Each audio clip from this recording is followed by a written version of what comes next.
my god. Obviously he doesn't have level 30 yet because they just started counting the matches. And for level 30 you need, well, a lot of matches, let's just call it that. You need maybe 500 matches, something like that. But yeah, you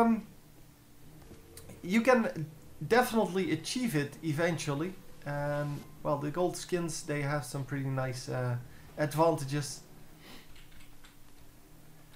And obviously they are something to collect, so yeah, people can also buy them. You can just buy them with actual money, of course, because, well, they worked hard on those, so it is worth it.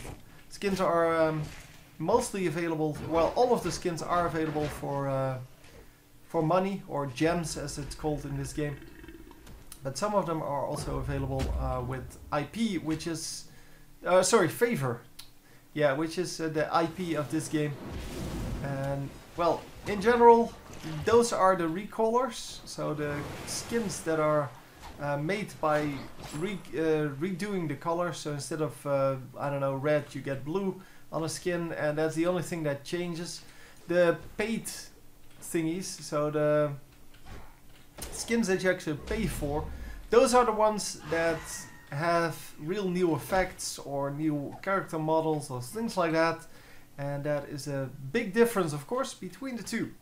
So we have a little bit of lag going on here, and it seems that well, it's resolved. Okay, that's cool. Lots of, well, trading here of damage, but, well, the Hades doesn't really care whatever is happening, so he's just chillaxing, just saying, well, whatever. You can try whatever. I'm Hades, I don't care. And lots of lag once again. I'm going to pause the game for a moment, see what's going on, and then I'll be right back. And we are back. So yeah, hopefully this solves it. I couldn't really find anything that was wrong. Once again with the gold kraken. And are we going to get out? Yes, he is going to get out. No problem, in fact. No problem. So both teams fighting for that that Gold Fury spot. Someone took it out. I didn't. I really missed who took it out, but it will be in the chat somewhere. Probably was right across the screen, but yeah. Like most gamers, I kind of tend to ignore everything that's happening on the screen because it's normally not your business anyway. You don't really care what's going on. And oh, the nice kill there. Although Poseidon already had that probably, but well, they just wanted to make sure. They just wanted to make sure. And we are going to go... Yeah, mid lane is really not that interesting here. So let's go to this... No, let's just stick with this. Because currently there's not a whole lot happening. There is a fight starting over here. Now, I'm pretty sure neither of them can kill the other guy, so... Okay, this would then be interesting, but Hades just jumps away and nothing is happening. So yeah, Poseidon coming back into his lane, and we are going to go with... I don't know. Really don't know. No, there's currently not a whole lot going on. This is the only lane where people are actually close to each other. And maybe Nasha is going to attempt to do something here. Let's see. Not actually sure what the plan is from both of these teams. It seems they just want to push the mid lane and do nothing else. But hey, that's something that, well, we will not know until they actually show it to us, what they're actually planning to do.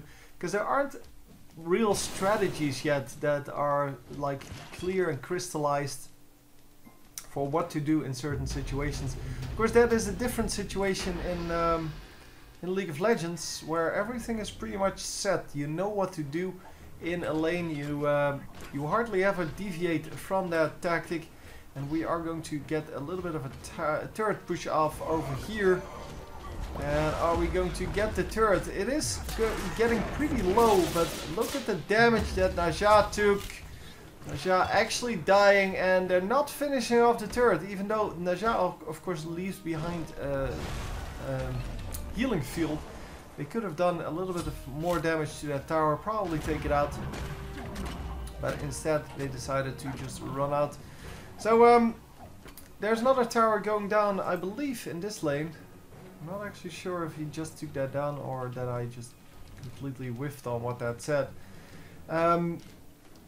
Anyway, the tower is down here, and this is the next turret. No, he didn't just take that out, because this tower already took quite a bit of damage.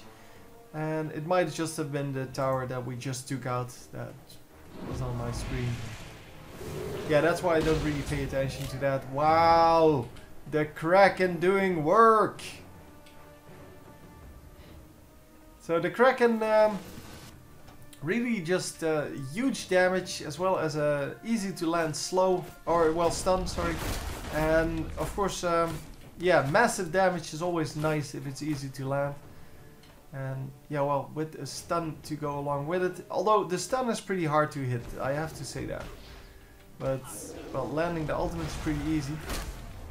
But the stun is doable. I mean, if you play him a couple of times, you know what the delay on it is. You know how to catch people, and it should not be too hard to actually land that. Of course, if you combine it with the whirlpool, that's this one, the one that he just plays down, then people cannot dash or jump out of it, and it's pretty easy to determine then where they are, where they're going to be when you place down the ultimate.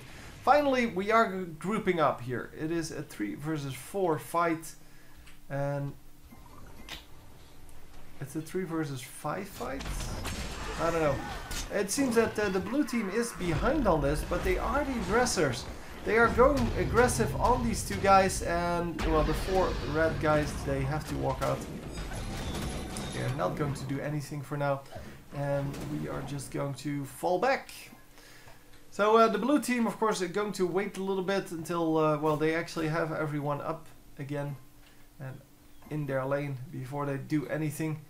The Gold Fury needs some defense apparently. Well, currently nobody's taking that. And the red team is just doing this, doing the push in mid. And we are inside a tree here. It's kind of cute how that works. Yeah, all of the materials are only one-sided, so from this side you can't watch through it, but if I fly back, then the moment I hit the other side, it actually shows up. So that's one-sided materials, and that means that if I'm inside of a building, I can actually look out, but I cannot look from the outside in, obviously.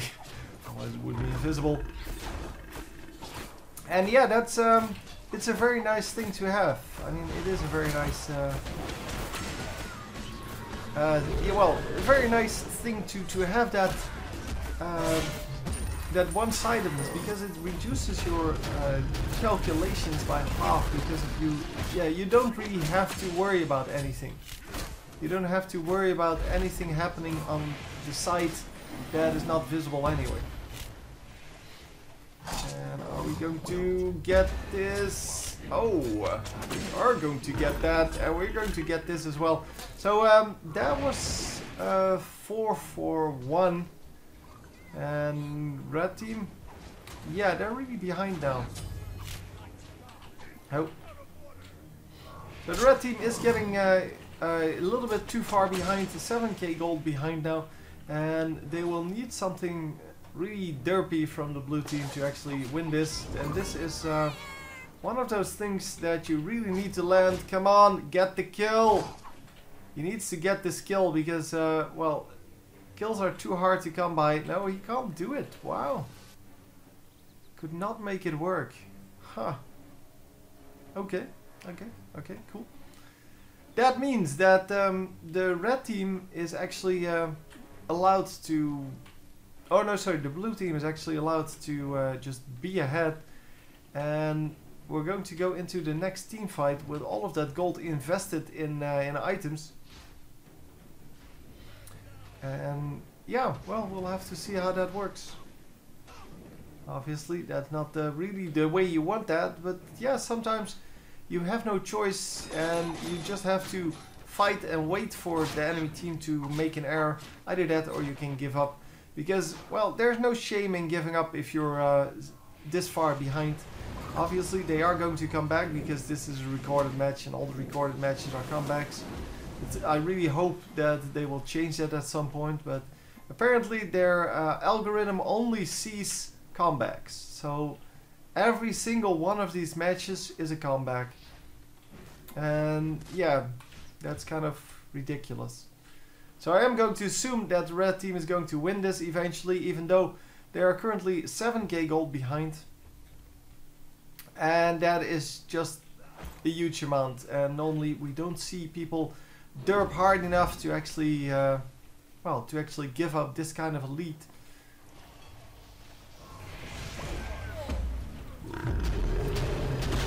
And wow, the Poseidon ultimate doing some damage, but not really impressive damage. And then we are going to just hit this Shibalanke. No, Shibalanke is just going to make it out, no problem. And we might actually have some more kills here for the blue team. The fat guy, yeah, the fat guy is going to go down. Bacchus, of course, pretty tanky, but once he uses his jump, he is still pretty easy to catch and to kill. Because normally he plays support, and supports don't really have a whole lot of gold. And once again, we have the Naja going down. So the surrender votes, it goes 1 and 2. I'm assuming that was for the red team, but yeah, they are not going to surrender therefore. And are we going to land this kill? No, we're not going to land that kill unless he's... Oh, he screwed up. He stays too close. But no, Sobek is not going to be able to make it work. Yeah, he turned around. He should have never turned around to do that javelin. And oh, Sobek. Sobek in trouble. Yeah, he does dash out and he should be fine now. Okay, Odin still going for this. Odin might actually be able to do this because he's getting some free tower damage on that. But yeah, with the Hades coming up, this is over. He can no longer chase because he will get killed by Hades, who has an ultimate up. And of course Odin does have a jump to get out of that ultimate, but he just used his jump. So I'm not actually sure if that would be a wise idea. Yeah, we are going to pressure this tower now with 3 of us. 3 of the red teamers. And obviously, this tower is going to go down. Yeah, taking out towers in the mid game is really easy. So unless people just completely defend their tower with 5-man defense and you're behind, then you can't kill the turret. But yeah, normally that's not the case. Normally, obviously, people will defend their tower a little bit, and then yeah, you will have a little bit of pushing to do. But well, with 1 minion wave, you can in general take out any tower in the mid game, even with only 1 guy. And yes, we are going to try to land some kills here. Anhur actually landed a kill. I want to see that. I want to see what he did. I don't know where he is. Oh, it's already done, I think? No, I don't know. Yeah, there we go. We are going to go on the Sobek. That's the target of choice. So actually just auto-attacking, and then finally landing the killing blow.